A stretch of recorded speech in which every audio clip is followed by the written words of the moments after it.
Welcome back, ladies and gentlemen, for another episode of the Fresh Crits of Melbourne, sponsored by Bionico Cycling, who is a local kit designer here in Melbourne. You may have heard of Colombian Dave, so hit him up if you're after some new kit. They're good. It's good stuff. So here we are. This is part 3 of a 4-parter.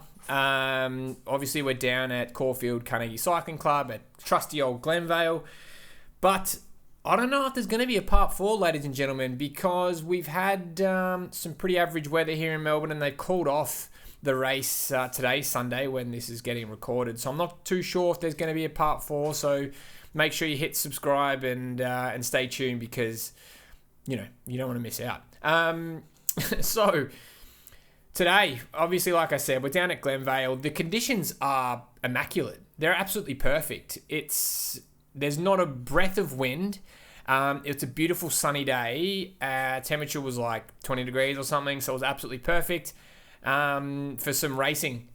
So we're picking this one up with 35k to go. What's been happening up to this time? Not much, to be completely honest. It's all pretty much kept together. There's been a few attacks here and there, which is pretty normal, but today the theme is going to be a little bit about match racing. So because this is all a part of this cup that goes for hopefully 4 weeks, you collect points as you go. And fortunately for me, I'm in the points. And for that reason, I need to be really mindful about who is my competitors in this race. Instead of just trying to shut down every single attack that goes by, I need to be mindful of who's up the road and making sure that I am points in front of them, because I want to obviously win the cup, hopefully. So we're going to talk a little bit about that. We're going to look at some cornering and a couple of other absolute legends that are in this race. So make sure you... here comes Carl, absolutely blitzing through. What a legend. Actually, it's funny because he called me through, say, hey, jump on this train, jump on this train. But he came through too fast. And when I'm at the front of the race and you want to jump on an attack like that, you're just going to drag every single person across with you. So that attack wasn't for me to jump on. And as you can see, I was looking around waiting for the train to jump onto that. So I didn't have to spike up to 1,000 watts to jump on. But anyway, no stress. Let's jump into the next little bit where we can look at a couple of attacks and do some introductory bits and pieces. Cheers. So we skipped just a couple of minutes in. I just wanted to discuss how positioning on the road is important when you're racing in crits like this. So you can see I come around this corner. There's a couple of cars here you want to get around. Now, with this, because I don't actually shut off that outside lane, this guy in the white helmet finds the gap, shoots past me at a rate of knots for those sailors out there, and all of a sudden gets a gap. So this has happened a few times to me. I haven't shut down any sort of gaps, being it in corners or when we're just riding around. So I guess future little lesson for myself is to make sure you are identifying where you are on the road compared to the other riders, and making sure that you don't just leave easy gaps for people to shoot down in. Obviously do it in a safe way and don't cut people off, but just be mindful of it. Now, this is a really good time to introduce Tom.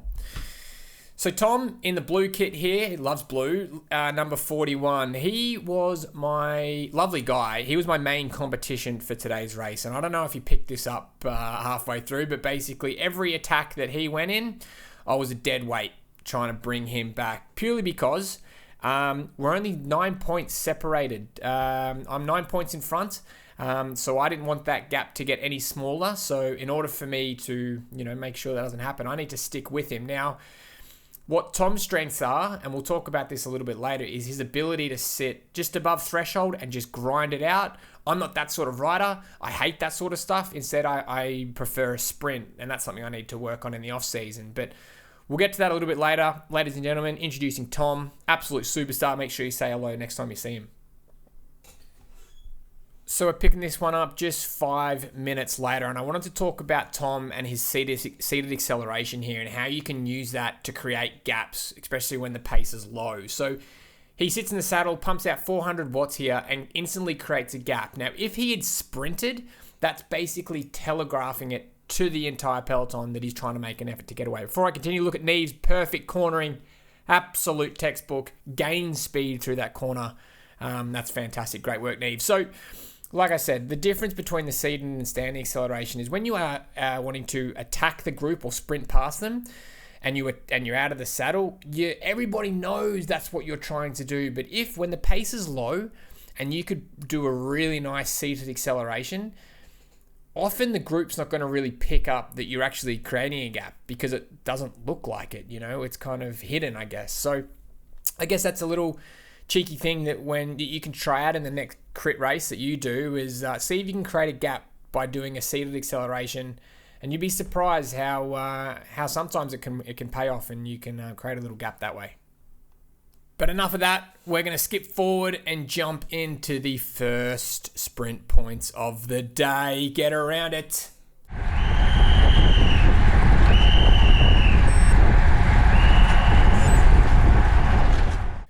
All right, so it's the first sprint points of the day on offer here, and I only wanted to contest one because I burnt myself out last week going for two. So I'm with Chiggers, and Chiggers rolls up on the side of me here and asks me if I want to lead out. I said, sure, that's absolutely fantastic, mate. But I just make sure I tell him that. I'm going to keep you up the front, dude. To just keep me up the front of the bike race. And sure enough, as soon as I say that, two of the big heavy hitters launch attacks off the front straight away. And Chiggers, not even a blink of an eye, jumps onto them, and I'm happy enough just to sit in here as the pace is quite high, coming in at 55 k's an hour. Kerry, in the orange helmet, drove the first part of the sprint. He obviously wants to contest as well, but is hoping that another rider comes through. Right now, everything is perfect. We're all single filed. No one looks like they want to contest, which is fantastic. I come around this corner, see that no one's really contesting. Chiggers launches a sprint. I sit in for a couple of moments and then step on it myself and drag race to the line. Probably didn't need to do that big of an effort, but drag race over and take first sprint points there. Really, really happy with that. Great. Chiggers takes second, so it's almost like the Koenig quick step sort of lead out there. Give me a call, Patrick Lafleur. Actually, probably best you don't because you're a bit of a flog apparently. But look, neither here nor there. That was the first sprint points. Really happy with that, taking maximum points now. So as always, it's all about now just recovering, making sure you can get yourself up and about for the next sort of sprint or next sort of attack rather, that inevitably comes through after a set of sprint points. Okay, we're coming into the second sprint points here, and already one rider has gone off the front. So if you want to take out the sprint points and you think you've got a really good 2 minute to 3 minute power, then yeah, you're gonna want to be launching straight from the start finish line, doing an all out effort, taking across the finish line, and then hopefully being able to recover. So for this one, I wasn't going to contest. I just wanted to sit in, ride the wheels, hopefully keep out of any trouble, and wish the boys the best, and girls obviously, taking out this one. So not much is happening right now, but all of a sudden you can see Rob coming in on the right-hand side now. He wants to put a bit of a stomp of authority on this race. So if you're smart enough, you're going to be jumping onto that train, and you want to be sitting almost 3, maybe 4 wheels at most back. You want to be not quite hitting the front right now because you still got a little bit of time before you actually line up for that sprint. As soon as you round this corner, it's effectively a 250 meter sprint. So for me, I know I can kick for that long. So right now, if I wanted to sprint, I'd be launching it straight out of this corner. You can see Kerry's in the mix here. Looks like he's about third. Carl might be up the road as well, and I think Rob's there too. It's a mad sprint to the finish, and I don't actually have the results to see who won this one. But if you were in that mix and you know what you came, please comment below, and whilst you're there, hit subscribe. It's really appreciated. So that was the second sprint point. Looks like it was a really ripper one, really close, and I'm looking forward to hearing from you guys, seeing how it got on. As with every good sprint points, you always need to be ready for that counter attack. And fortunately for me, I'm in the right place at the right time as Tom launches another attack. I don't know, I've lost count how many he's tried today. And joining us, I believe it's Ruby. Correct me if I'm wrong. She's been in almost every move every week and is currently sitting first female on the board and is 4th overall. So that's absolutely incredible, from Sunshine Coast Cycling, I think. But, correct me if I'm wrong here. Already, we've created a bit of a gap and we're all working together really well. But I'm mindful that I'm in two minds. Do I want to be in this break? Now, before I continue, I want you to just notice on the road here that we've got a bit of a yard sale. There's a car that's taken off. There's a helmet on the left-hand side here. There it goes. And further up, you'll see a couple of gloves. So that's a bit of a funny one. So I'm in two minds if I want to be in this break, because one, I don't want to let Tom get away, because he's definitely can keep away here. Just watch out for the gloves on the left-hand side, yard sale. I don't want to let Tom get up the road because he's my direct competition. However, I'm also mindful that I don't want to burn myself out coming into the last sprint. So he's been just ripping absolutely massive turns. Also, you can just see the biggest bridge I've ever seen. We've got Lisa Jacobs coming in from the rear cam. You can see her right behind, has bridged all the way across. Mind you, she's done a race before this where she won on basically broke away and TT'd her way to victory. So she's in absolutely top form, and I know she's going to be pushing nationals really, really hard. So well done to Lise. But yeah, do I really want to be in this breakaway? Yes, I don't want to let Tom go, but I don't want to cook myself. So look, I'm just in it. I'm maxing out. This is how I'm at the limit here. I don't want to get dropped, and this is one of my weaknesses as a rider. My ability to stay above threshold for long periods of time, I'm not that strong at. I haven't peaked quite yet, so it's something I need to work on coming into nationals. But look, we'll skip ahead and see how this one turns out. So we've got about just under 3Ks left to go, and there is 4 guys currently up the road. We've got Kerry on the right cam, Rob on my right hip. You can see a little bit of an attack launches up the front. As I go to join in, Kerry joins in the sprint, gets a little bit grumpy with Rob for getting in his way. Nothing in that at all. That's a part of racing.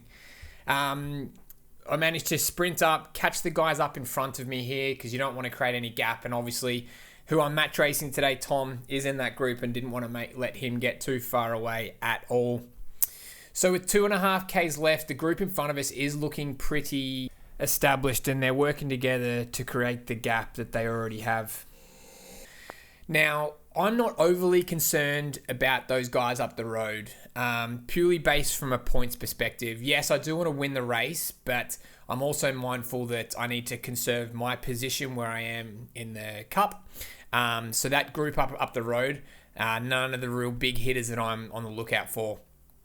Great little attack on the left-hand side as he comes round the inside, nice and clean, no worries. He's able to get a bit of a break now and wants to join in with the group up in front. So in this period of the race, with 2Ks left, I'm wanting to make sure, like always, staying in front of the bike race, keep your nose dry, keep out of the wind, but making sure you're at the front and not falling too far back and allowing yourself to get boxed in. Tom launches another attack again, and I think, I'm still in this draft. I'm only a few bike lengths away. I'm joining in on this one, and Kerry's smart enough to jump in on that as well. So there's 3 guys currently up the road, and now as Tom does all the work to bridge across, he flicks the elbow and asks to pull through. Now, in hindsight, looking back at this footage now, I should have kept going and bridged across.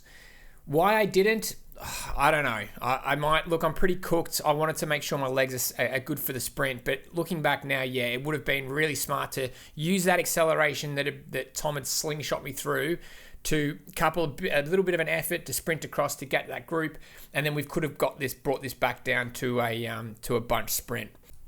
But needless to say, that didn't happen. And it allowed other riders like this one on the left-hand side to take this beautiful inside corner, almost pedaling all the way through, and allowed these guys to get up the road. But we'll skip ahead to the last lap and see how the rest of this race plays out.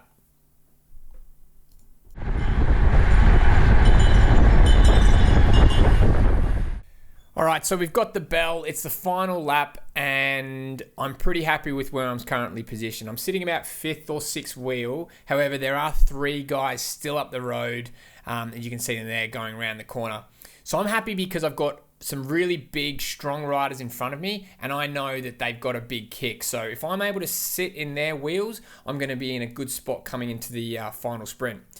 So the guy in the roller kit launches an attack, and we've got Nick Owen on the left-hand side. He wants to redeem himself from being dropped last week, so he puts a huge effort in here, and I'm like, happy days, 56 kilometers an hour coming into this final corner. We've got this guy on the right-hand side who's in the terrible position for the track sprinter, who's on my rear cam. He has to go the long way around the corner and essentially drop 7 wheels just from that simple mistake. Nothing you could do there at all. We ran this last corner here, and I know I'm absolutely home and hosed here. I know I got these guys in a sprint. I sit in the draft here, wait for the last moment, absolutely step on it, spiking up to 1100 watts and just drag race home. And I'm fortunate enough to pass this guy on the right here, and unfortunately I can't catch him, but happily take third. At the end of the day, yeah, first would have been a lot nicer, obviously, but we talked about this earlier. I think in hindsight, yes, we should have shut down that break earlier, because it was those guys that I didn't shut down that allowed them to win this race. But that's bike racing for you, ladies and gentlemen. So let's now go back, play that last couple of corners, and see if anything could have happened differently to kind of change the scenario here. All right, with 3 corners left, and I'm in some very, very good company with Nick, Anders, and Kerry, all the big hitters in the mix here. The boys launch a sprint, and you hear.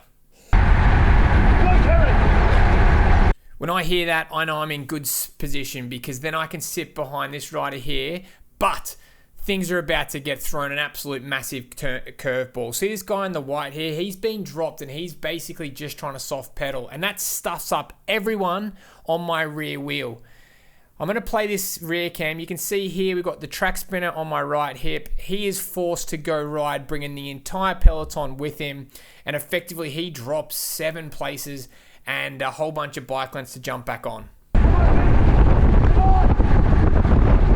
Nick Owen's getting absolutely abused to keep the pace nice and high so that his sprinters can be given the best lead out. He's been sitting on the front now for about 150 meters, and you can see he's absolutely gassed, the poor lad. Right now I'm in the perfect position. I've been sitting in the draft the entire time, keeping my nose dry, and all I need to do is come around, step on the gas, and fortunately enough to take third. So much happened in that last sprint. It was absolute carnage. It was safe, but it was absolute carnage with so many things happening. And I didn't realize that there was that much stuff happening until I rewatched the footage. I encourage you to watch it again to get an idea of how it all broke down, and maybe think about your positioning in this race to see how could you have done things a little bit better. But that's pretty much a wrap today, ladies and gentlemen. Thank you so much for watching once again. What a ripper race. I'm going to put the obviously the results up and everything. I really hope that there's going to be part 4. Well, I guess we'll just have to wait and see what Caufield Carnegie do. But have a good Chrissy. Have a good New Year's. And I'll be seeing you guys all on the road in the very, very near future. Ciao.